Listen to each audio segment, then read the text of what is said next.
আমাদের martial high স্কুলের উত্তর পাশে যে টার্নিংটা আছে, এই টার্নিংটা খুবই ঝুঁকিপূর্ণ টার্নিং। আর আমাদের এলাকার যারা আশেপাশে রাস্তার আশেপাশে তাদের জমি আছে, তাদের উদ্দেশ্যে একটা কথা বলবো যে রাস্তা জনগণের চলাচলের সুবিধার জন্য। কিন্তু আমাদের একটা টেন্ডেন্সি খারাপ যে একটা রাস্তা সরকার করার সাথে সাথে সেখানে আমরা এই বাঁশদার এবং অন্যান্য গাছ গাছরা লাগাই। এটা নির্দিষ্ট দূরত্বে লাগালে যানবাহনের ওই গাড়ি এবং দিয়ে সমস্যা হয় না। এই যে দেখেন আমাদের পাশে যে বাগদাগুলো আছে, তার জমির অংশটুকু যদি নিজেরা পরিষ্কার রাখি তাহলে এই সড়ক দুর্ঘটনার মাধ্যমে যানবাহনের ক্ষয়ক্ষতিটা রোধ পায়। তাই আমরা চেষ্টা করবো, যেমন আমি আমাদের পাঁচগ্রাম মসজিদের দক্ষিণ পাশ থেকে আমাদের হোসেন মার্কেট পর্যন্ত রাস্তাটা অত্যন্ত সরল এবং আশেপাশে মানুষের চলাচলের মতো জায়গাটা কমে।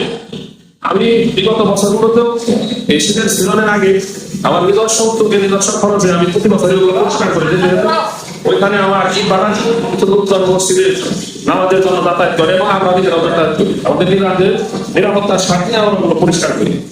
তাই আমরা আহ্বান জানাবো, আমি আমাদের এলাকার যে সমস্ত যুব সমাজ আছে তারা একটু অন্তত নিজের জমির সামনের জায়গাটা আমরা পরিষ্কার রাখি এবং ঘন কুয়াশার মধ্যে আমাদের ছোট ছোট বাচ্চা কাচ্চা এবং স্কুলগামী ছাত্রছাত্রীরা এখান থেকে চলাফেরা করে। এই সড়ক দুর্ঘটনা রোধ করার উদ্দেশ্যে আমরা আমাদের অন্তত নিজের জমির সামনের জায়গাটা আমরা পরিষ্কার করবো এবং সবাইকে উদ্বুদ্ধ করবো।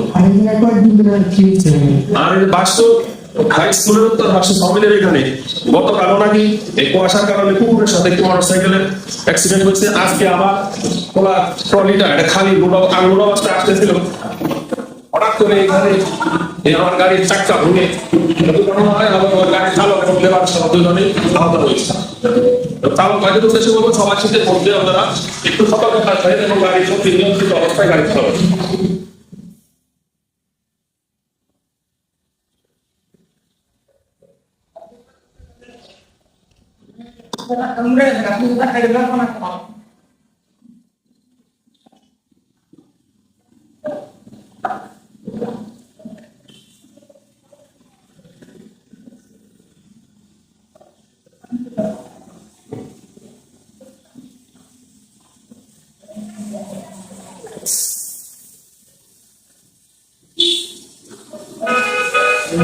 Yes.